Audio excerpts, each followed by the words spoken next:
Connaissez-vous l'histoire de ces couples iraniens condamnés à mort pour s'être convertis au christianisme et à qui la France refuse l'asile?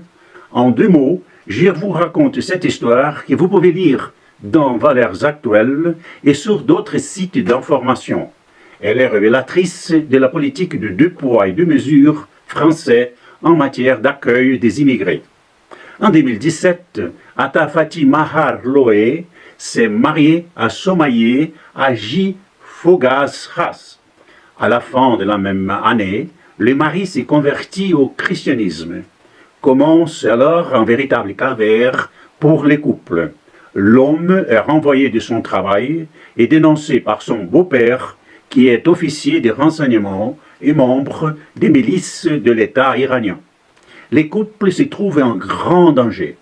Selon la justice iranienne, je cite, « Tout musulman qui quitte l'islam pour se convertir à toute autre religion ou secte telle que le judaïsme ou le christianisme sera arrêté par la justice si sa conversion est prouvée. » Fin de citation.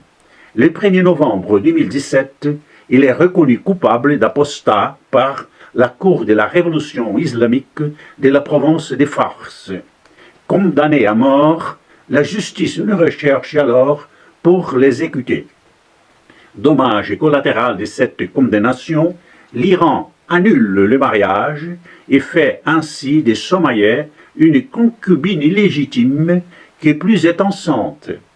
Elle est condamnée à mort par lapidation et doit avorter de l'enfant qu'elle porte, considéré comme un bâtard, ou bien l'abandonner à la naissance.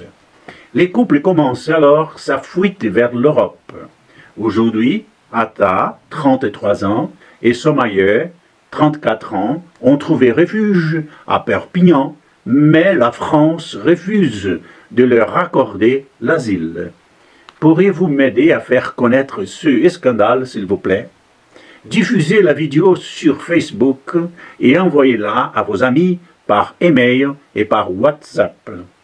On accepte en France des milliers de soi-disant réfugiés musulmans, mais il n'y aurait pas de place pour un couple de chrétiens menacés de mort en Iran.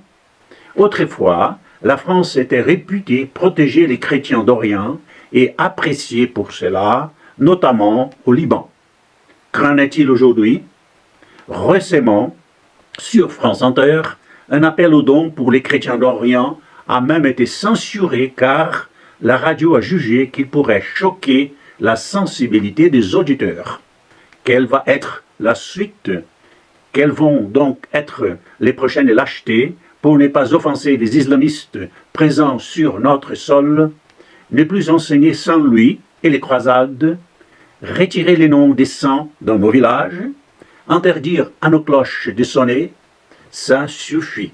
Je compte sur vous pour m'aider à alerter les Français contre la lâcheté de l'État à défendre les chrétiens. Pour cela, vous pouvez faire 2 choses. Donner un like à cette vidéo et ensuite partagez-la sur les réseaux sociaux. Merci et à très bientôt.